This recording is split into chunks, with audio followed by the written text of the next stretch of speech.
हरे कृष्णा, मैं गौरंग दास जी आज आपके लिए बड़ा प्यारा सा प्रसंग और एक कथा लेके आई हूँ कृष्ण की। हमारे कृष्ण हमेशा ही अद्भुत लीलाएं करते रहते हैं। जब वो धरती पे थे तब भी, और आज जब आपको नहीं दिखते हैं तब भी। बड़ी सुंदर सी घटना आज सुनिए, ध्यान से देखिए। आज की घटना है जन्माष्टमी की। जन्माष्टमी पर एक बार की बात कि एक कृष्णा जो है, जन्माष्टमी का दिन था, अपने धाम में बैठकर वो यहाँ पर धरती पे सबके साथ हो रहे कार्यकलापों को देख रहे थे कि लोग किस तरह से उनके जन्मोत्सव की तैयारी कर रहे हैं। कृष्ण बड़े आनंदित हो रहे थे देख-देख के। फिर उन्हें उनके मन में ये विचार आया, क्यों ना हम भी धरती पे जाएँ और देखें कि हमारे भक्त किस प्रकार हमारे हमारे जन्मोत्सव की तैयारी कर रहे हैं। वो बढ़िया अपना स्वरूप बनाते हैं, एक बाल को लपेटकर, जूड़ा बनाकर उसमें एक मोरपींछ लगाते हैं और सुंदर से वस्त्र धारण करके नॉर्मल हम लोग जैसे ही वेशभूषा धर कर, वो अपने पोशाक को पहनकर, पैजामा कुर्ता पहनकर धरती पे आने का प्लानिंग करते रहते हैं। तभी अचानक राधा रानी महारानी का उनके ऊपर दृष्टि पड़ता है। वो बोलती, कहाँ चले कन्हैया? तो बोले तो बोलते हैं कि मैं थोड़ा धरती पे जाके देखता हूँ कि मेरे जन्मोत्सव को किस तरह से ये हमारे भक्त मना रहे हैं, तैयारी कर रहे हैं। तो राधा रानी बोली, मैं भी चलूंगी आपके साथ। तो कन्हैया बोले कि मैं बिना आपके तो कहीं जाता नहीं हूँ, आप भी चलिए। राधा रानी महारानी भी छोट प्यारी सी गोपी का वस्त्र धारण करके गोपी दूध धरती पे आती हैं। तभी जब आने की तैयारी करती हैं तो कृष्ण के सखा लोग बोलते हैं, हमें भी चलना है कन्हैया। कन्हैया बोले, चलो सभी लोग चलो। मनसुखा, तनसुखा, सुदामा, श्रीदामा, सब उनके जो दोस्त थे, तीन चार दोस्त मिलकर, दोस्त जो हैं कृष्णा के, धरती पे आते हैं सबके। एक सेठ जी के घर से बड़ी अच्छी स्वादिष्ट सुगंधी आ रही थी पकवानों की। कृष्णा पहुंचते हैं और बोलते हैं, भैया आपके घर से बड़ी अच्छी खुशबू आ रही है, क्या आप मुझे भूख लगी, कुछ खाने के लिए देंगी? मुझे कुछ खाने के लिए दे दीजिए। तो सेठ जी की पत्नी बोलती है, नहीं नहीं, आज तो कन्हैया का जन्मदिन है, मैं तुमको कुछ खाने के लिए नहीं दूंगी, भाग जाओ यहाँ से। सब भिखारी जैसे चले आते हैं मांगने के लिए, भाग जाओ यहाँ से। सेठ जी देखते हैं और बोलते हैं, ऐसा है, बच्चे छोटे छोटे हैं, इन लोगों को कुछ खाने के लिए दे दो। तो पत्नी को बोलते हैं, पर पत्नी उससे बोलती है, नहीं, अभी कृष्णा को भोग नहीं लगा, जन्म नहीं हुआ, ऐसे कैसे किसी को खाने के लिए दे दे। उन बच्चों को भगा देती है। कन्हैया बड़े दुखी होते हैं। राधा रानी बोलती हैं, शर्मा बोलते हैं उनसे कि अरे कन्हैया, हम लोग को तो कुछ भी खाने को नहीं मिला, हम तो सोचे हमें यहाँ कुछ खाने को मिलेगा, कुछ भोग मिलेगी प्रसाद खाने के लिए।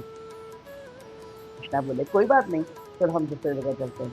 जाते हैं, रास्ते में तभी देखते हैं एक छोटा सा झोपड़ा रहता है, उसके अंदर में एक दादी माँ रहती है, दो बच्चे रहते हैं, बहू और बेटे रहते हैं।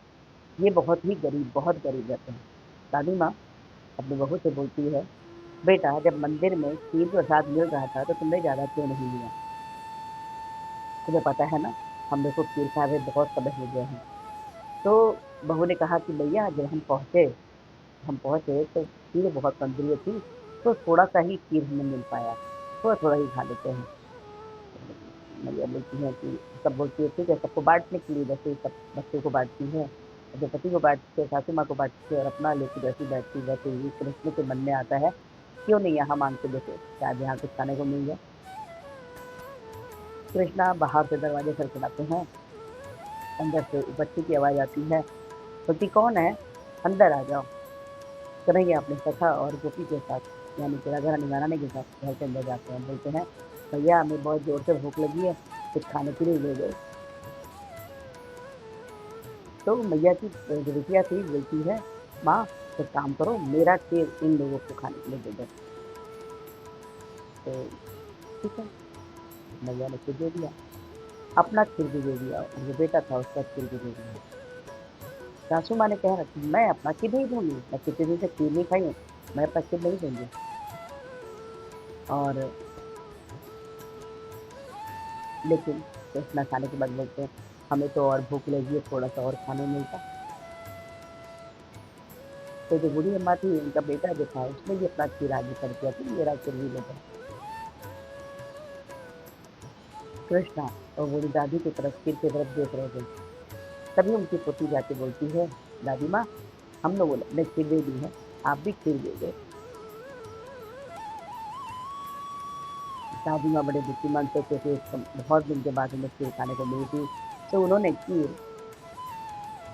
दे दी कि ठीक है, दे दो, मेरा सिर भी दे दो।